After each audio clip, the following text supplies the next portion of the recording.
Students, welcome to Kaizen plus education. આજે આપણે ભણવાના છીએ ધોરણ 10 સામાજિક વિજ્ઞાન. એની અંદર ચેપ્ટર નંબર 1 ભારતનો વારસો. હવે આપણે જાણીએ છીએ કે ભારત પ્રાચીન સંસ્કૃતિ ધરાવતો દેશ છે. પ્રાચીન ગ્રંથ વિષ્ણુ પુરાણમાં ભારત વિશે લખ્યું છે કે સમુદ્રની ઉત્તરે અને હિમાલયની ગિરિમાળાની દક્ષિણે આવેલા સ્થળને ભારત વર્ષ કહેવામાં આવે છે. અને તેના સંતાનો એટલે કે આપણે બધા કોણ છીએ? ભારતીય છીએ. બરાબર. તો ચાલો આપણે ભણીએ ભારતનો વારસો. ભારત પ્રાચીન સંસ્કૃતિ ધરાવતો દેશ છે. ભારતના પ્રાચીન ગ્રંથ વિષ્ણુ પુરાણમાં ભારત વિશે ઉત્તરમ યત સમુદ્રસ્ય હિમાદ્રેશ્ય ચેવ દક્ષિણમ વર્ષ તદ ભારત નામ ભારતી યત્ર સંસતિ અર્થાત સમુદ્રની ઉત્તરે અને હિમાલયની દક્ષિણે આવેલા સ્થળનું નામ ભારત વર્ષ છે, જેના સંતાનો ભારતીય છીએ. એ આપણે પહેલાં વાત કરી. ભારતમાં શુભ કાર્ય પ્રસંગે લેવાતા સંકલ્પોમાં ભારત વર્ષ, ભરતખંડ, જંબુદ્વીપ, આર્યવર્ત વગેરે શબ્દોનો ઉપયોગ થાય છે.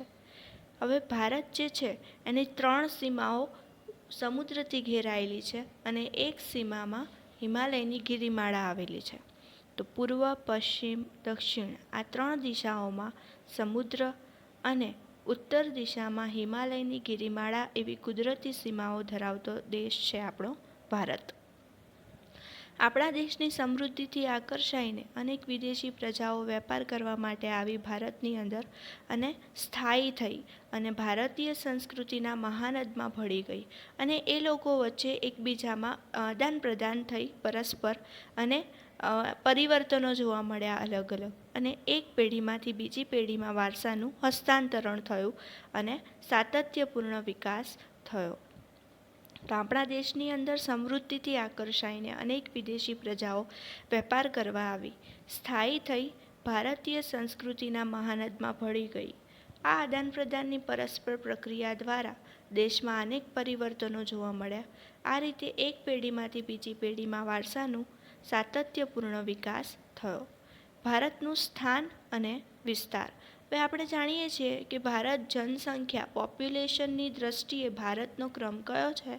બીજો છે. અને પ્રથમ ક્રમ તમને બધાને ખબર જ હશે સ્ટુડન્ટ્સ. તો પ્રથમ ક્રમ છે ચીન.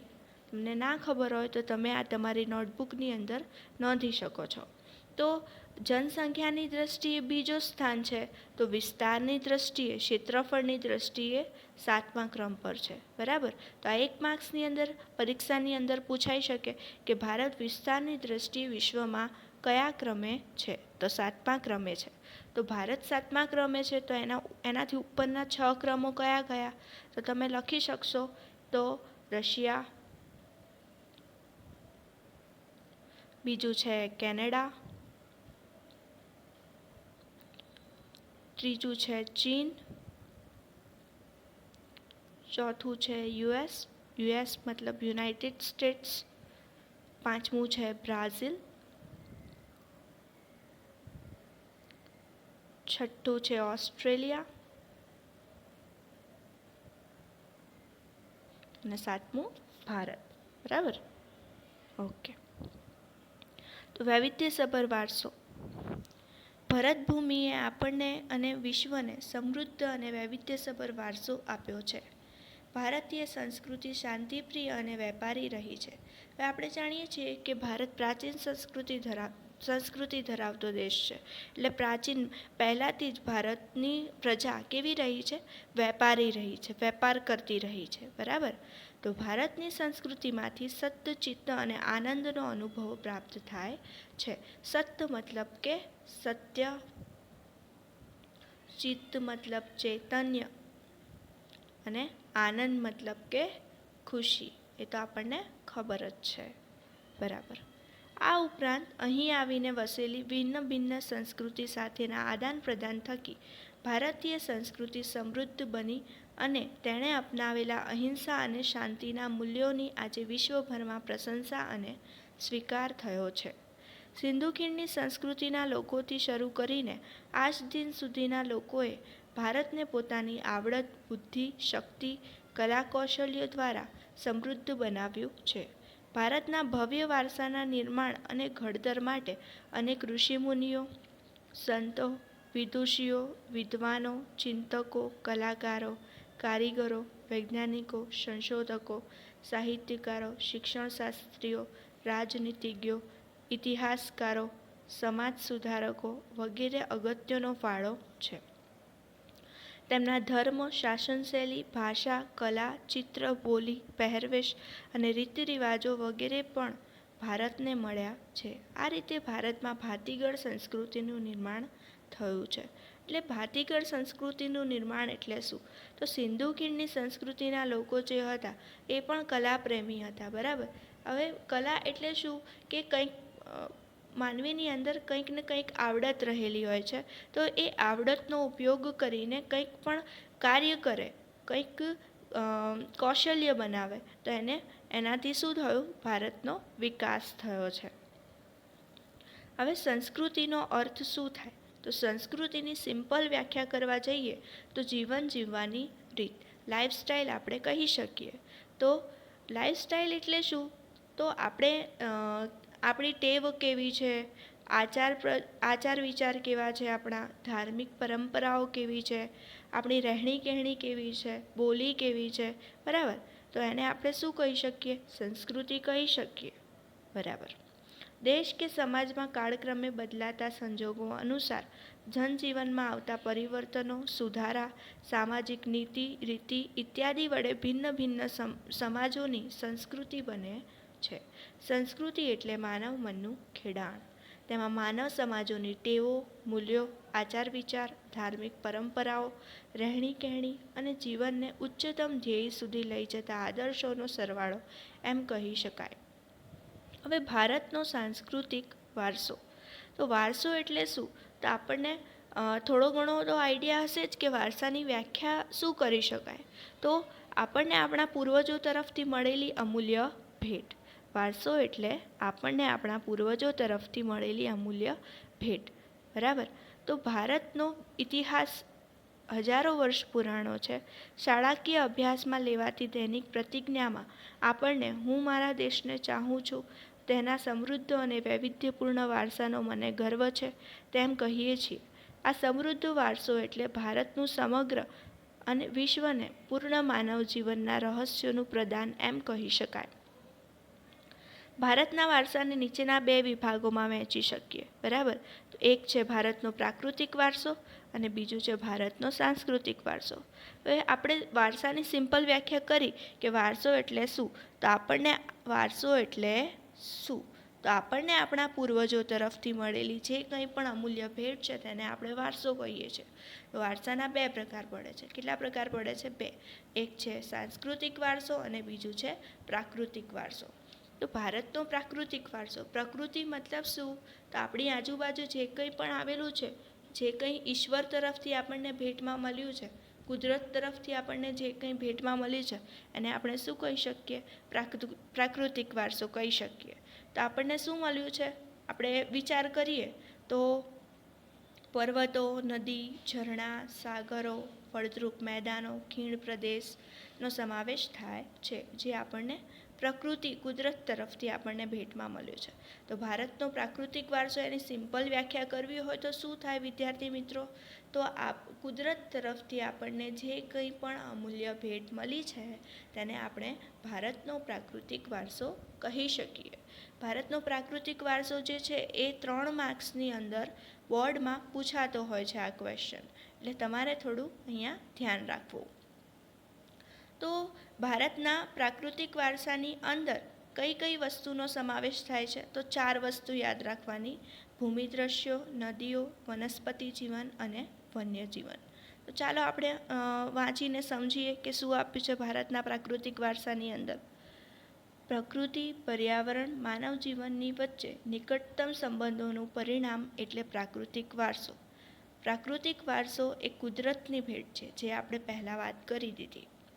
ભારતનો પ્રાકૃતિક વારસો વિશિષ્ટ અને વૈવિધ્યસભર છે, જેમાં ઊંચા પર્વતો, નદીઓ, ઝરણા, સાગરો, લાંબા દરિયા કિનારા, વિશાળ ફળદ્રુપ મેદાનો, ખીણ પ્રદેશો, રણોનો સમાવેશ થાય છે તથા વૃક્ષો, વનસ્પતિ, જીવજંતુ, ઋતુઓ, પશુ પક્ષી, પ્રાણીઓ, વૈવિધ્યપૂર્ણ ભૂમિદ્રશ્યો એટલે કે લેન્ડસ્કેપ, વિવિધ પ્રકારના ખડકો, ખનિજોનો સમાવેશ થાય છે.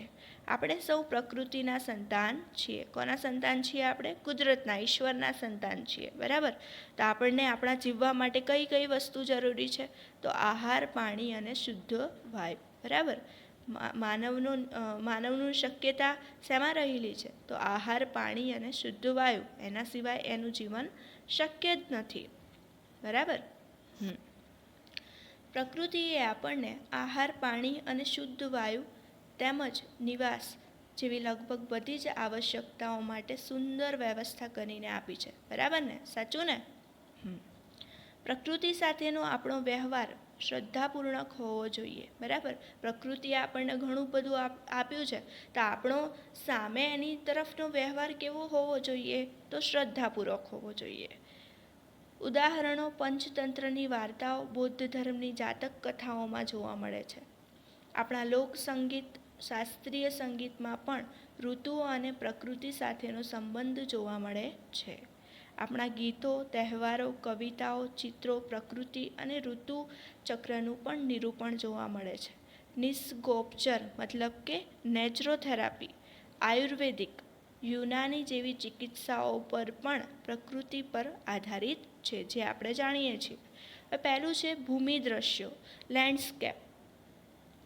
ભૂમિ આકારો દ્વારા અને ભૂમિદ્રશ્યોનું સર્જન જોવા મળે છે. કોના દ્વારા? ભૂમિના આકારો દ્વારા ભૂમિદ્રશ્યોનું સર્જન જોવા મળે છે. દાખલા તરીકે હિમાલય પર્વત એ ભૂમિ આકાર છે. બરાબર ને? સાચું ને? આપણે પહેલાં જ ભણ્યું કે હિમાલય ક્યાં આવેલું છે? હિમાલયની ગિરિમાળાઓ તો ભારતની ઉત્તર તરફ. હિમાલય પર્વત એ ભૂમિ આકાર છે. હિમાલયમાં અનેક પ્રકારની ઉપયોગી વનસ્પતિઓ, ખનિજો અને અવનવા પશુ પક્ષીઓ અને શિખરો બરફથી છવાયેલા છે. હિમાલય મતલબ શું? હિમ આલય મતલબ બરફથી છવાયેલો પર્વત. બરાબર, એમ કહી શકીએ આપણે. ગુડ. તેનાથી મોટી નદીઓ બારેમાસ ભરપૂર પાણીથી સમૃદ્ધ રહે છે. હવે આપણે જાણીએ છીએ કે હિમાલય તો બરફ પીગળે, તો ત્યાં આગળની નદીઓ એ કેવી હોય? બારેમાસ પાણીથી સમૃદ્ધ હોય. ત્યાં આગળ પાણીની ખોટ વર્તાય નહીં. તરાઈના જંગલો પણ ત્યાં આવેલા છે. તો તરાઈના જંગલો ક્યાં આવેલા છે વિદ્યાર્થી મિત્રો? તો હિમાલયમાં. હિમાલયમાં અમરનાથ, બદ્રીનાથ, કેદારનાથ જેવા યાત્રા સ્થળો, નંદાદેવી જેવા શિખરો પણ આવેલા છે. ભારત માટે હિમાલયનું મહત્ત્વ ઘણું છે. એક માર્ક્સમાં ક્વેશ્ચન પૂછી શકાય છે કે હિમાલયમાં કયા કયા યાત્રા સ્થળો આવેલા છે, પવિત્ર યાત્રા સ્થળો? તો અમરનાથ, બદ્રીનાથ અને કેદારનાથ. બરાબર. હવે આપણે અભ્યાસ કરીએ નંબર 2, નદીઓ, રિવર્સ. પ્રાચીન કાળથી નદીઓ પ્રાકૃતિક માર્ગ પૂરો પાડતી રહી છે. ભારતીય સંસ્કૃતિ સિંધુ અને રાવી નદીના કિનારે પાલન પોષણ પામી છે. સિંધુ અને રાવી નદી એ સૌથી પ્રાચીન નદીઓ છે. બરાબર. સિંધુ ખીણ સંસ્કૃતિની નદીઓ આપણે કહી શકીએ એને. સિંધુ, ગંગા, યમુના, સરસ્વતી, નર્મદા, ગોદાવરી, કૃષ્ણા, કાવેરી જેવા લગભગ બધી જ નદીઓએ ભારતના લોકજીવન પર પ્રગાઢ અસરો ઉપજાવી છે. પીવાનું પાણી, વપરાશનું પાણી, સિંચાઈ, વીજળી, ખેતી, જળમાર્ગ જેવી આપણી મહત્ત્વની જરૂરિયાતો સંતોષવા નદીઓનું સ્થાન અગ્રીમ છે. હવે આપણને ખબર છે જળ એ જ જીવન છે. જળ વિના જીવન શક્ય નથી. તે ઉપરાંત માટીના વાસણો, મકાનો, લીંપણ તથા ઉદ્યોગોનો વિકાસ માટે પણ માનવીએ નદીના પાણી ઉપર આધારિત રહેવું પડ્યું છે. આમ નદીઓએ ભારતીય પ્રજાજીવનને સમૃદ્ધ બનાવ્યું છે. આપણી સંસ્કૃતિમાં પ્રાચીન કાળથી જ નદી કિનારાના ઉષા અને સંધ્યાના વિવિધ ભૂમિ દ્રશ્યો દ્વારા ભરપૂર સૌંદર્ય, કલા, સૂઝ અને કૌશલ્ય વિકાસ પણ આ પ્રકૃતિના વારસામાં જોવા મળ્યો છે. તેથી આપણને નદીને લોકમાતાનું બહુમાન આપ્યું છે. એક માર્ક્સમાં ક્વેશ્ચન પૂછાય કે લોકમાતાનું બહુમાન કોને આપવામાં આવ્યું છે? તો નદીઓને. ત્રીજા નંબર પર છે વનસ્પતિ જીવન, વેજીટેશન. ભારતની પ્રજા આદિ સમયથી પર્યાવરણ પ્રેમી છે. બરાબર. પર્યાવરણ પ્રેમી છે આપણને સારી રીતે ખ્યાલ જ છે. બરાબર. જેની સાક્ષી તેનું વૃક્ષ પ્રેમ, પુષ્પ પ્રેમ અને છોડવાઓ પરત્વેનો આદર સૂચવે છે. માણસ પ્રાણી, પશુ પક્ષીઓના આહાર માટે વનસ્પતિ પર આધાર રાખે છે. ભારતમાં વડ, પીપળો, તુલસી વગેરે ધૂપ દીપ કરવામાં આવે છે. બરાબર. વટ સાવિત્રીમાં કોની પૂજા કરવામાં આવે છે? તો વડની પૂજા કરવામાં આવે છે. તે આપણે બધા જાણીએ છીએ. અનાજ, કઠોળ, તેલીબિયા, છોડ, ધન ધાન્યથી લહેરાતા ખેતરો, વન સમૃદ્ધિથી ભરેલા જંગલો અને ઔષધિઓ માટે ઉપયોગી છોડવાઓએ આપણને અતિ પ્રાચીન કાળથી જીવનને સમૃદ્ધ બનાવ્યું છે. હવે હરડે, આંબળા, બહેડા, કુંવરપાઠું, અરડુસી, લીમડો, ઔષધિઓ અને મોગરો, ગુલાબ, ડમરો, સૂરજમુખી, ચંપો, નિશાગંધા, જુઈ વગેરે જેવા પુષ્પો માનવ જીવનને ખૂબ સુંદર, સુવાસિત, નિરામય, સમૃદ્ધ બનાવ્યું છે. હવે આ બધી જે ઔષધિ છે, હરડે, આંબળા, બહેડા, કુંવરપાઠું, અરડુસી, એ બધી ઔષધિઓ આપણને ખૂબ જ ઉપયોગી છે. હવે લાસ્ટ છે ચોથા નંબરમાં વન્યજીવન. વન્યજીવન મતલબ કે વાઇલ્ડ લાઈફ. વન્યજીવન, વન્ય મતલબ જંગલ. પ્રાચીન સમયથી ભારત દેશ પ્રકૃતિ પ્રેમી હોવાની સાથે પ્રાણી પ્રેમી પણ છે, જે આપણે સારી રીતે જાણીએ છીએ. વાઘ, સિંહ, હાથી, ગેંડો, શિયાળ, રીંછ, હરણ, રોજ, સાબર, સસલા, અજગર, સાપ, નાગ, નોળિયો, ઘો, સાહુડી જેવા અનેક જીવો જોવા મળે છે. વિશ્વમાં એશિયાઈ સિંહો માત્ર ગુજરાતના ગીરના જંગલમાં જોવા મળે છે. આ 1 માર્ક્સમાં પૂછાઈ શકે ક્વેશ્ચન કે વિશ્વમાં એશિયાઈ સિંહો ક્યાં જોવા મળે છે? તો માત્ર ગુજરાતના ગીરના જંગલની અંદર જોવા મળે છે. આપણી ધાર્મિક માન્યતાઓમાં લોકો કેટલાક વન્યજીવો, વાઘ, મોર, ગરુડ વગેરે દેવદેવીઓના વાહન તરીકે સ્થાન અપાયું છે, જે આપણે સારી રીતે જાણીએ છીએ. આપણી રાષ્ટ્ર મુદ્રામાં પણ 4 સિંહ, ઘોડો, હાથી તથા બળદની આકૃતિ મૂકીને તેનું મૂલ્ય આંક્યું છે. વળી આ વન્યજીવોની રક્ષા માટે અભયારણ્યો બનાવીને તેમના જીવનની સુરક્ષા માટે કાયદો ઘડેલ છે. ઓકે, હવે આમાં પણ એક ક્વેશ્ચન પૂછાઈ શકે કે આપણી રાષ્ટ્ર મુદ્રામાં કયા કયા પ્રાણીઓનો સમાવેશ થાય છે? તો સારી રીતે યાદ રાખવાનું વિદ્યાર્થી મિત્રો કે 4 સિંહ એ તો આપણને સારી રીતે દેખાય છે, પણ ઘોડો, હાથી અને બળદની આકૃતિ પણ ત્યાં આગળ આપેલી છે. બરાબર. હવે વન્યજીવોની રક્ષા કે પ્રાણીઓને કંઈક બી નુકસાન ન થાય કે એમને એ સારી રીતે સચવાઈ રહે તે માટે શું બનાવવામાં આવ્યું છે? તો અભયારણ્યો બનાવીને તેમના જીવનની સુરક્ષા માટે કાયદો ઘડેલ છે. હવે આની અંદર મેં તમને જે 1 માર્ક્સના ક્વેશ્ચનનું કીધું છે તમને, એ એકવાર તમારી નોટબુકની અંદર લખી દેવા અને એ યાદ કરી દેવા, કારણ કે એ બોર્ડની પરીક્ષાની અંદર ખૂબ જ ઇમ્પોર્ટન્ટ ક્વેશ્ચન છે. અને મેં 3 માર્ક્સની અંદર પણ આ ક્વેશ્ચન કીધો કે ભારતનો પ્રાકૃતિક વારસો સમજાવો. બરાબર. તો એ પણ એક સારી રીતે એકવાર લખીને હોમવર્કની અંદર કરી દેવું. તો તમને મારો વિડીયો ગમ્યો હોય તો લાઈક કરો, શેર કરો અને સબસ્ક્રાઈબ કરો.